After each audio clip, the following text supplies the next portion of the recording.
it's this little piece of wood that has like 4 wheels, and it seems so simple, but when you get on it, it just, I don't know, it just takes you to another place, you know? And it's, if you have any like anxiety issues or stress, or you're going through any type of problem, it seems to just kind of make it go away.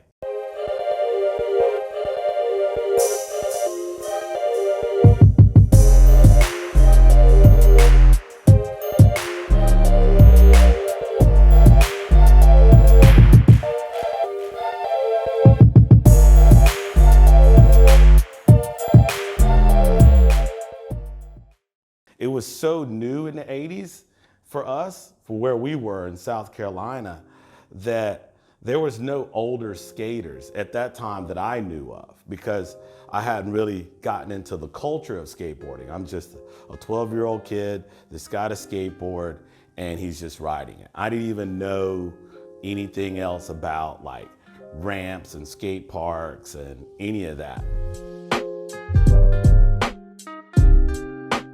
I didn't really even know about tricks. I was just, this is gonna get me from here to there, and I enjoyed the ride getting there. But later on, once, you know, I got in, found a skateboard magazine, and I figured out the ollie. I would say that was the first one, and that was awesome.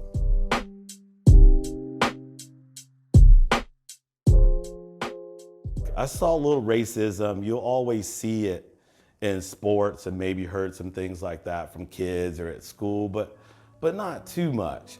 But once I was lucky, I got into the skateboard community, and then that was kind of the first thing that kind of like, we were already considered outsiders. So when we were together, there was no need for us to fight amongst each other or say anything, because it felt like the whole world was against us anyway. So that kind of brought us together, and then kind of being in that little subculture, kind of, maybe it put me in a box, but it kind of kept me away from all the other hate and things like that. The community didn't judge you. It was kind of like, oh, you're into this, I'm into this, that's fine, that's cool, we have this common bond. And it was skateboarding. And it brought us together, and it helped us to kind of understand each other a little bit better. We were very accepting of each other. And one thing I've realized, that coming all the way to the Middle East, not knowing anybody, but having that skateboard, just going to the park instantly. Now I have a community again, and I also have a sense of belonging to something, and feel safe.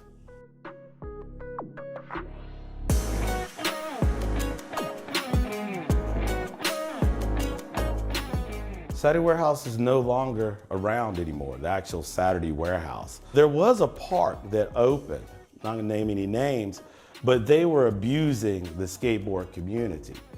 Now, if they had just had fair rates, taking care of the kids, look out for us, and not say, hey, look, here's this skateboarding thing, we're gonna take advantage of it, then none of this would even be here. I would have been comfortable just supporting someone doing the right thing.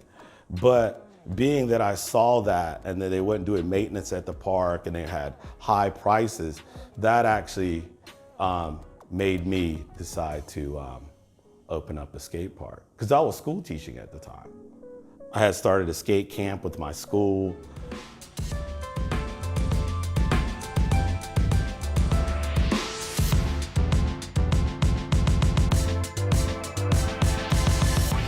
If you were gonna come to Saturday, I felt that as far as kids, there was gonna be no bullying. We were gonna be a family. We were all gonna get together. And then that's it, we're not gonna have any drama. There's kids, and they're on this wall, like Ben Lockie, Will Gaskins. These were kids I met when they were like 10, 12 years old. Now they're probably about 28. And they were just little kids that would come to the park and buy gummy bears and skate. And they became friends. You know, now I've met their wives, and I've stayed at their house and met their kids.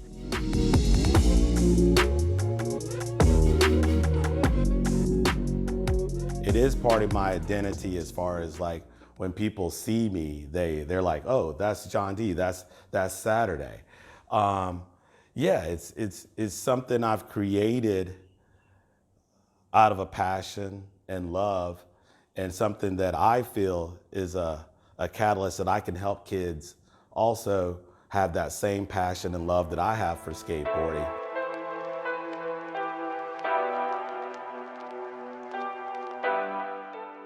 Some people ask, like, how could you dissolve a 20-year business and come and start all over? And the way I look at it is I have a chance to do something good and help the kids out here.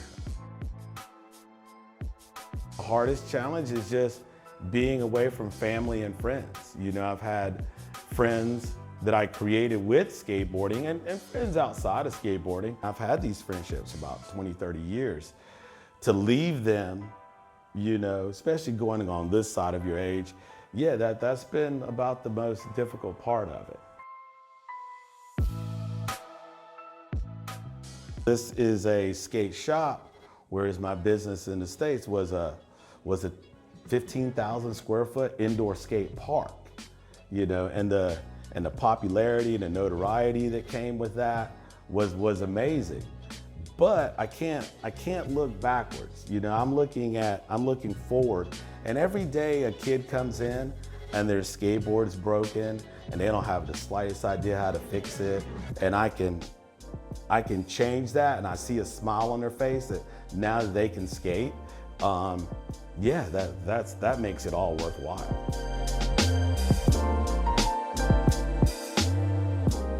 I put Saturday specifically in the neighborhood and not in a mall or other places because I wanted to be in the community. So when I go get something to eat, I go down the street to the local restaurant. If I get my hair cut, I go over here. So I support all the small businesses and the community around me. It didn't look like this when it first started. And I think one of the reasons why it's been able to grow is because I instill trust into my community. The kids know when they come in that it's not about making a buck off of them. It's about supporting them and helping them with their skateboarding.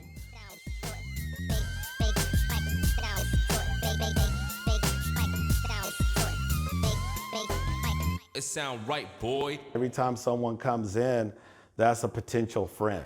You know, that's someone that I can go out and skateboard with. One of the hardships of being here and doing skateboarding here is it's very transient. So people come and go a lot.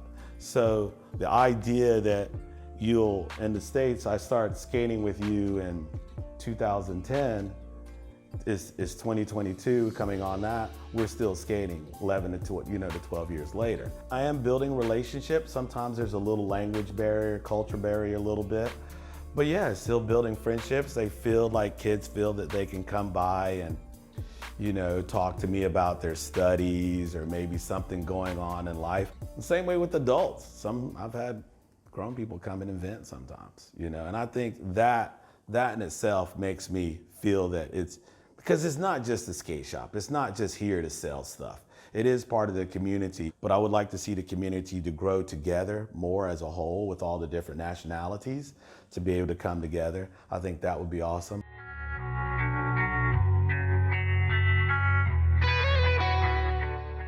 Building all the little skate parks throughout Abu Dhabi, I think that's amazing, you know. So I think Abu Dhabi's doing well. Next step in my career, keep skateboarding, you know. That's about it. Skateboard as long as I can. Keep just trying to do positive things for kids. Treat skateboarding right and it'll treat you right. Just have fun. My name is Jonathan Dixon. I'm African American. I think that's what they call it these days. And we'll say I'm a skateboarder.